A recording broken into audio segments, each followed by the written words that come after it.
Guys ఇవేంటో మీకు తెలుసా? తెలిస్తే కామెంట్ సెక్షన్‌లో కామెంట్ చేయండి.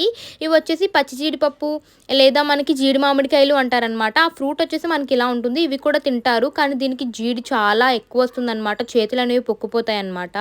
ఇదొచ్చేసి పచ్చి జీడిపప్పు. దీన్ని మనం మటన్ ఆర్ చికెన్ పచ్చి జీడిపప్పు వండుకుంటారు కదా! కాంబినేషన్స్ అయితే చాలా బావుంటాయి గైస్. ఎప్పుడైనా తినకపోతే తినండి అండ్ చాలా బావుంటాయన్నమాట. అండ్ బాండం అలా పక్కన పెడితే దీన్ని ఒలడం చాలా పెద్ద ప్రాసెస్ అనమాట. అండ్ కుదిరంగా ఒలకపోతే మనకి చేతులు అనేవి కూడా పొక్కుపోతూ ఉంటాయి ఒక్కొక్కసారి. అండ్ వీటిని తెచ్చుకోవడం అండ్ అవన్నీ కూడా చాలా పెద్ద ప్రాసెస్ ఉంటది.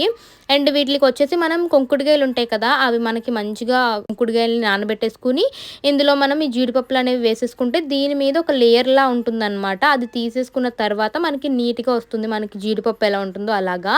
అండ్ వీటిల్ని మనం కూరల్లో వేసుకొని లేదా మనకి బంగాళదుంప, పచ్చి జీడిపప్పు ఇలా కాంబినేషన్స్ అనేవి చాలా బావుంటాయి. And that's it for today's video.